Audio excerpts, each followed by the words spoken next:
The first year after I died, my daughter, Lily, was diagnosed with a terminal illness. Director Davis from the orphanage called Nicholas, telling him they needed $500,000 for her treatment. He was holding Barbara, his childhood friend, absently toying with her hair. His face was cold as ice. No treatment. If she dies, she dies. She can just go keep her short-lived mom company.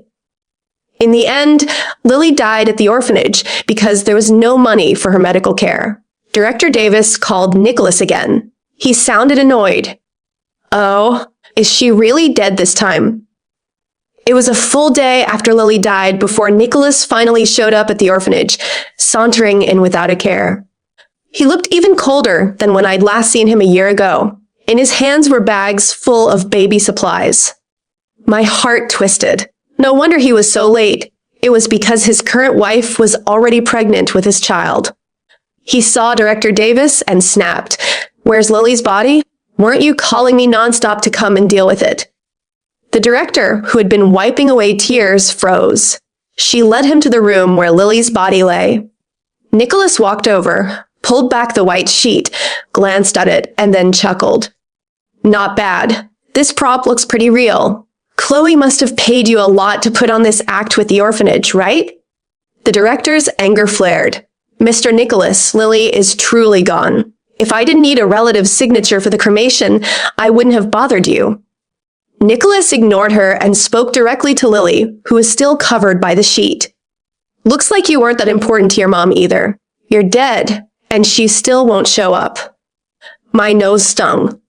Nicholas, it's not that I don't want to show up. It's because I'm already dead. I died a year ago. But for some reason, my soul stayed by Lily's side after death. Countless nights, I watched Lily convulse in pain, kneeling on the ground and calling my name. Yet I was powerless. And her biological father? He was busy creating a new life with his childhood friend. Lily didn't seem like his flesh and blood. She was more like trash he tried every possible way to discard. Since she's dead, I can take her body, right? Nicholas's words pulled me back from my thoughts. He walked out the front door, answered a phone call, and then tossed Lily's body into a garbage can. He even remembered to tell his bodyguards to buy some hungry dogs from a pet store. I was stunned. After I registered what was happening, I immediately flew into the garbage can, frantically trying to pull Lily's body out. He wanted Lily to be torn to pieces. But no matter how hard I tried, I could only watch helplessly as drooling, vicious dogs slowly closed in on Lily's body. Nicholas's lips curled into a cold smile. He murmured, "Trash belongs in the trash can." "Chloe, why would I want your discards?" I screamed in despair. "Nicholas, this is our Lily." The stray dogs pounced on Lily, tearing at her relentlessly. When cold blood splattered onto the ground, a flicker of confusion crossed Nicholas's eyes, but it vanished instantly. The props are quite convincing, but even if this little brat was truly dead, I wouldn't feel a thing. Just like your dead mother, you should have been out of my life long ago. Nicholas only looked away, satisfied, when the hungry dogs had devoured Lily's remains, leaving nothing intact. Just then, Director Davis rushed out of the orphanage. She was speechless at the sight. She pointed a trembling finger at Nicholas. You. Nicholas looked at the director with icy eyes, a confident smirk on his face. Tell Chloe that if she wants custody, she shouldn't hide. This trick of using a little brat to fake her death won't fool me. My mother's anniversary is coming up. If she doesn't show, I don't mind making sure this little brat is truly dead.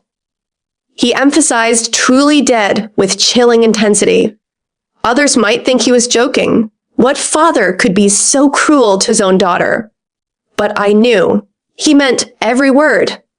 I suddenly felt a strange relief, a twisted gratitude that Lily was truly dead. Before Director Davis could speak, Nicholas left, surrounded by his bodyguards. My soul followed him. The bodyguard drove to a villa. As soon as they reached the entrance, a woman with a visibly pregnant belly ran out to meet him. Her figure felt incredibly familiar. It wasn't until she walked up and embraced Nicholas that I remembered who she was. Barbara, Nicholas's childhood friend. During the years Nicholas and I were together, she had humiliated me countless times. She told me to stay away from Nicholas, even calling me a low-class nobody to my face, saying my meager salary wasn't even enough for one of Nicholas's meals. I ignored her, but she kept showing up at the hospital every few days, making appointments at my clinic. She spread rumors, accusing me of being an incompetent doctor, and even arranged for someone to try and cripple my surgeon's hands. When Nicholas found out, he immediately had his company heavily suppress Barbara's family business, vowing that if she ever bothered me again, he wouldn't hesitate to bankrupt her family.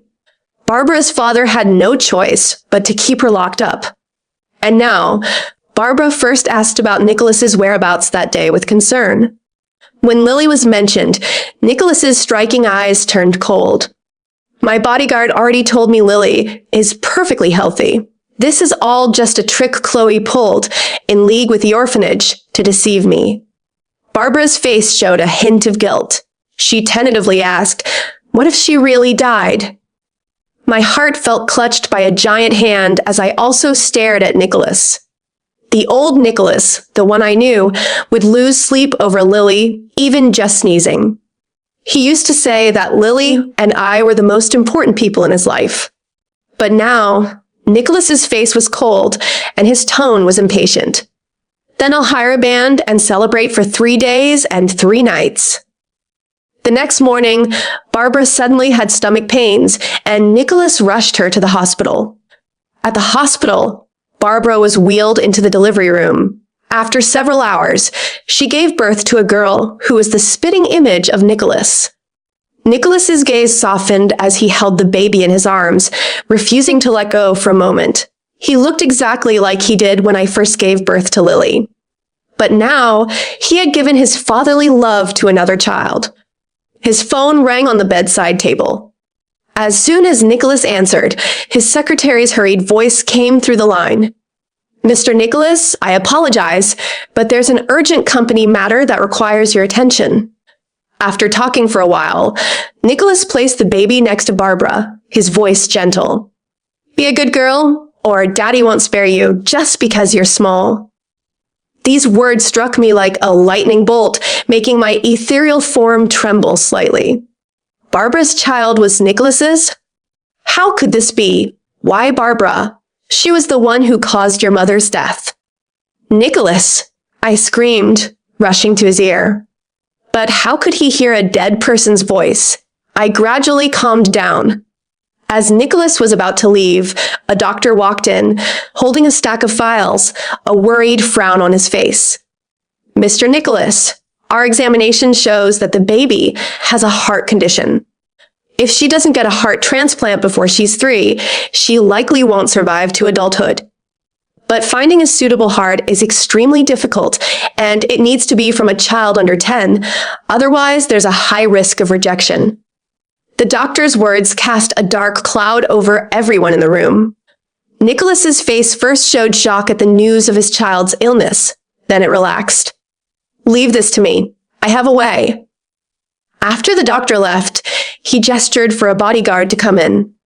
"Bring Lily here." I instantly understood his plan. He wanted to use Lily's heart for this new child. The bodyguard received the order and immediately left. Nicholas looked out the window, his eyes fierce. He muttered to himself, "Chloe, you and your daughter owe me this. A life for life. Fair enough, isn't it?" I gave a bitter laugh. I couldn't even explain when I was alive that I wasn't responsible for his mother's death. How could I expect him to believe me now that I was dead? After all the evidence surrounding his mother's death had pointed to me. Nicholas had believed it. On the day of his mother's funeral, Nicholas had pinned me in front of her urn, forcing my head down, hitting the ground again and again. That day, he held his mother's urn in his arms, his eyes bloodshot, staring at me with pure hatred. "Chloe, we're enemies to the death." From that day on, I transformed from Nicholas's most beloved person to his most hated. He tormented me endlessly, and he tormented Lily, who resembled me so much. Lily was only a few years old, yet she was forced to do housework and hard labor. If anything displeased him, she would be severely disciplined with a ruler. I had considered divorcing him and taking Lily, but he refused. He even threatened that if I dared to mention divorce again, he would break Lily's legs. When he saw the despair in my eyes, he would chuckle, pinch my chin, and sneer, "Chloe, feeling hopeless. You deserve every bit of it." But I truly wasn't responsible for his mother's death, even though his mother had never liked me, believing I wasn't good enough for Nicholas. Even though she humiliated me in every setting, calling me a worthless tramp, a shameless whore. Even when she slapped me in front of the media. I never resented his mother because I always remembered that Nicholas, to marry me, had not hesitated to break ties with his mother, on whom he depended so much. But his mother died at the hands of someone he loved. How could he not break down? In the evening, the bodyguard returned. When Nicholas heard that Lily hadn't been found, he immediately swept the fruit from the coffee table onto the floor. What? Lily has already been taken by Chloe. My skeptical gaze fell on the bodyguard. If I hadn't been right in front of him, I never would have imagined how much blame was being heaped on me. During Barbara's postpartum recovery, Nicholas directly hired a private investigator to find my whereabouts. Upon receiving the information, he immediately rushed to that location. He had his men kick the door in, then walked in unhurriedly. "Chloe, hand over Lily now." Seeing no response, he sat on the sofa, waved his hand, and sent the bodyguards to look for me. By the time the bodyguards reported they hadn't found me, his face had turned dark. He called the private investigator directly. Upon learning that this was the last place I had been seen, he gritted his teeth and said, "Chloe, I dare you to hide like a rat in a sewer forever." "Nicholas, I'm not hiding. I don't need to hide. I'm standing right in front of you, but you can't see me." The sky slowly darkened. Nicholas's face was grim, his eyes fixed on the doorway. Finally, a sound came from the entrance, and soon, Greg's figure appeared. When he saw Nicholas through the bodyguards outside the door, a flicker of hatred crossed his eyes. "What are you doing at my house?" Nicholas sneered. "What am I doing? Of course, I'm looking for Chloe and Lily." Greg saw something and chuckled. "You've probably come to the wrong place, haven't you? They're both dead. You haven't forgotten, have you? You think a fake dummy can fool me? I'm not an idiot. Hand them over right now." A trace of pain flashed across Greg's face, his eyes, like stagnant water, coldly fixed on Nicholas. "I told you Chloe and Lily are both dead. You even went to retrieve Lily's body yourself." Nicholas grabbed Greg by the collar, staring intently at him. "Are you taking me for a fool? Lily cherished her life so much. How could she die? I'm warning you. Make her come out and see me immediately. Her worthless life was always meant to repay me." Just then, his phone rang. Nicholas saw the incoming call, put it on speaker, and scoffed. "Chloe, what? Finally willing to show yourself." But it was the private investigator's voice on the other end. "Mr. Nicholas, I learned through an informant that Miss Chloe died a year ago.